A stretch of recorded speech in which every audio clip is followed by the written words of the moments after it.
Welcome students in the third part of the topic elements, compounds and mixtures.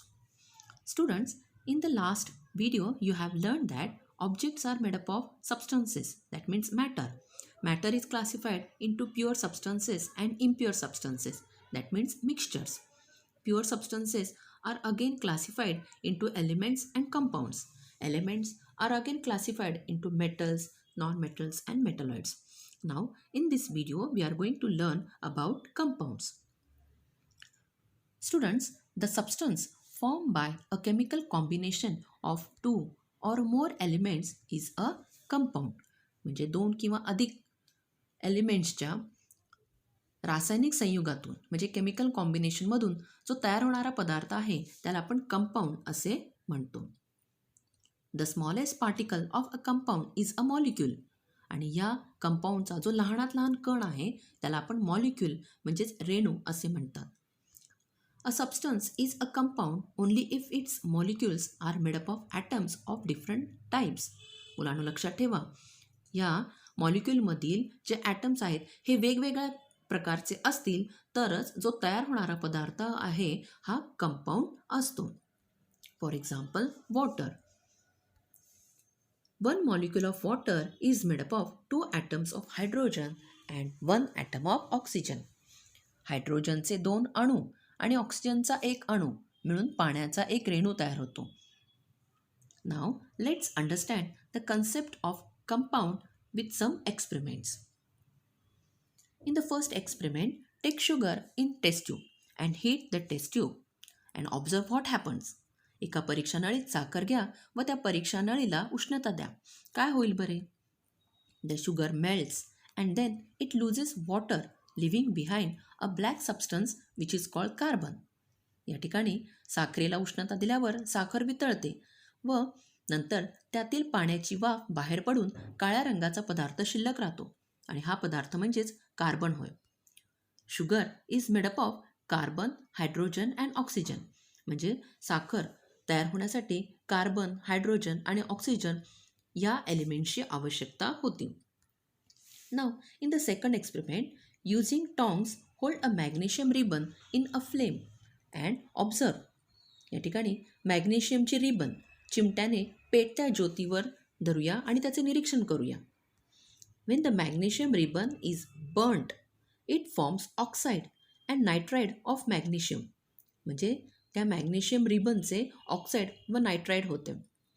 Then the ribbon turns into greyish coloured powder. आपण उष्णता पूर्ण देऊन झाल्यावर त्या रिबनचे रूपांतर जे आहे हे राखाडी रंगाच्या भुकटीत म्हणजे पावडरमध्ये होते. So students, from these two experiments we learn that the substance formed by a chemical combination of two or more elements is a compound. Now students, here some examples are there. You can see water, oxygen and carbon dioxide. Now we are going to find out which of these are compounds and which are elements. Let's think. Yes, oxygen is an element because it is made up of only one type of substance.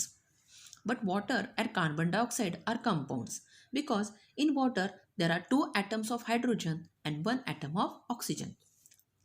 Like this, in carbon dioxide, one atom of carbon and two atoms of oxygen are there. So students, oxygen is an element and water and carbon dioxide are compounds. मुलांनो, आपण पाहतो की आग लागली की ती वाऱ्याच्या वेगाने जास्तच वाढते कारण ऑक्सिजन हा ज्वलनाला मदत करत असतो. Oxygen helps combustion. Hydrogen is a combustible substance. म्हणजे हायड्रोजन हा ज्वलनशील पदार्थ आहे, तो स्वतः जळत असतो. But water which is form by a combination of hydrogen and oxygen is used to extinguish a fire. पहा या ठिकाणी हायड्रोजन हा ज्वलनशील आहे, ऑक्सिजन ज्वलनाला मदत करतो, परंतु याच्या संयोगाने जे पाणी बनते ते पाणी मात्र आग विझवण्यासाठी उपयोगी पडते. आता या ठिकाणी पाणी हे कंपाऊंड आहे आणि हायड्रोजन आणि ऑक्सिजन हे एलिमेंट आहे. So the properties of a compound are different from those of the constituent elements. म्हणजे संयुगाचे गुणधर्म हे त्यातील घटक मूलद्रव्यांच्या गुणधर्मापेक्षा हे वेगळे असतात. Now we are going to learn about molecular formula. Like an element, a compound is written in an abridged form. जेव्हा आपण कंपाऊंड लिहितो ती लिहिताना या एलिमेंट्सप्रमाणे ते सुद्धा संक्षिप्त रूपात लिहिले जातात. जसं आपण ऑक्सिजनला ओ म्हणतो त्याप्रमाणे संयुगे लिहिताना आपल्याला काही संक्षिप्त रूप वापरावे लागतात. A molecule of a compound is formed by a chemical combination of atoms of 2 or more elements. कंपाऊंड्सच्या मॉलिक्युलमध्ये 2 किंवा अधिक एलिमेंट्सचे ॲटम्स हे रासायनिक संयोगातून एकत्र आलेले असतात. हे आता आपल्याला समजलेले आहे. So a molecular formula is used to represent a compound.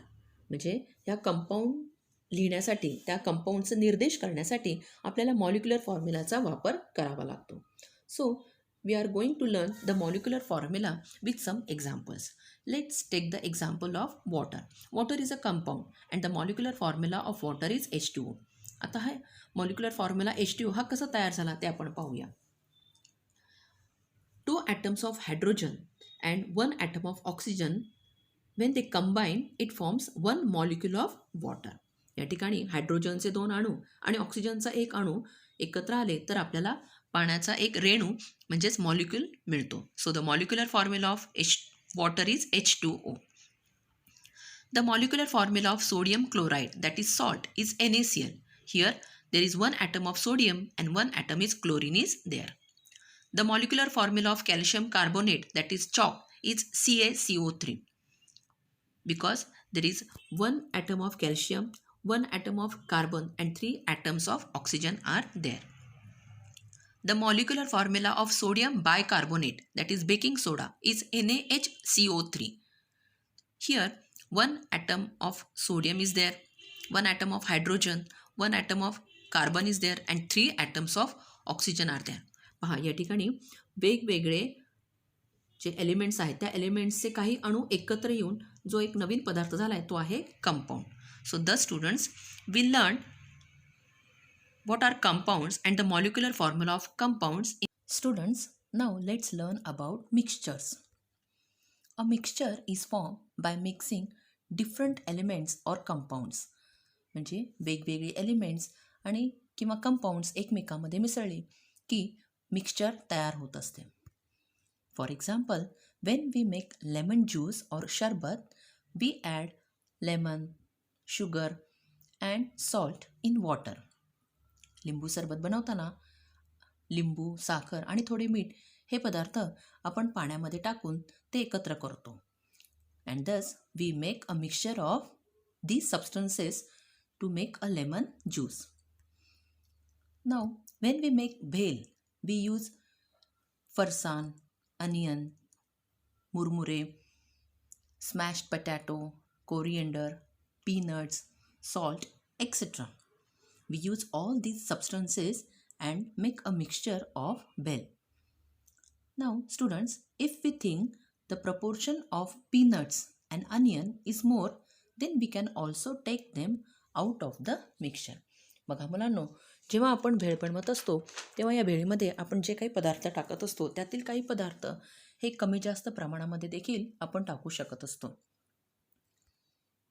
So students, always remember that the properties of the original ingredients in mixture do not change, they remain same. जेव्हा आपण एखादे मिश्रण तयार करत असतो त्या मिश्रणातील म्हणजेच त्या मिक्सचरमधील जे मूळ घटक पदार्थ आहेत त्या पदार्थांचे गुणधर्म हे कायम राहतात, त्यांच्यामध्ये कोणताही बदल होत नाही. The proportion of various compounds in a mixture is not fixed. आणि जेव्हा आपण हे मिश्रण तयार करतो या मिश्रणातील जे विविध घटक आहेत त्यांचे प्रमाण देखील निश्चित नसते, ते कमी जास्त असले तरी देखील चालते.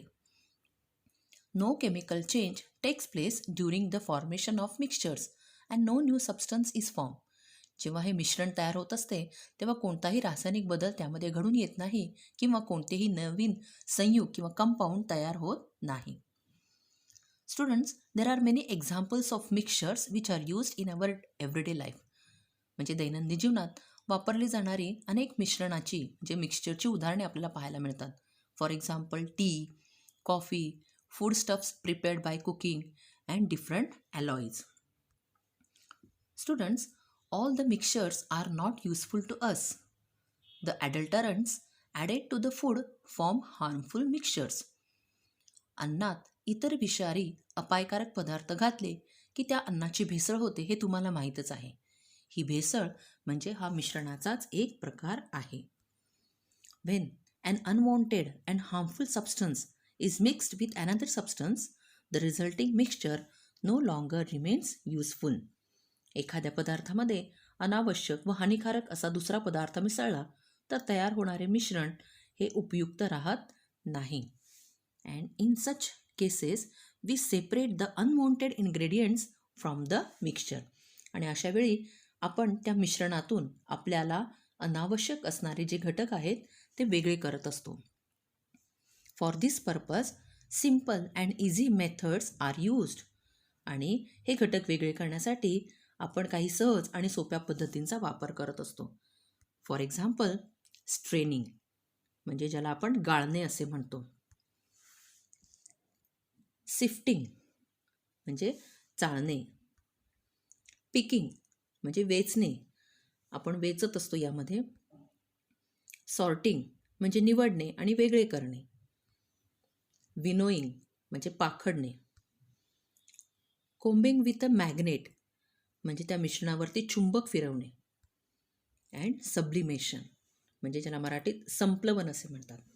तर अशा प्रकारे आपण या वेगवेगळ्या सोप्या पद्धतींचा वापर करून मिश्रणातील काही घटक वेगळे करू शकतो. So these are the different methods for separating mixtures. So students, in this video you have learned about compounds and mixtures. I think you have understood this. Thank you.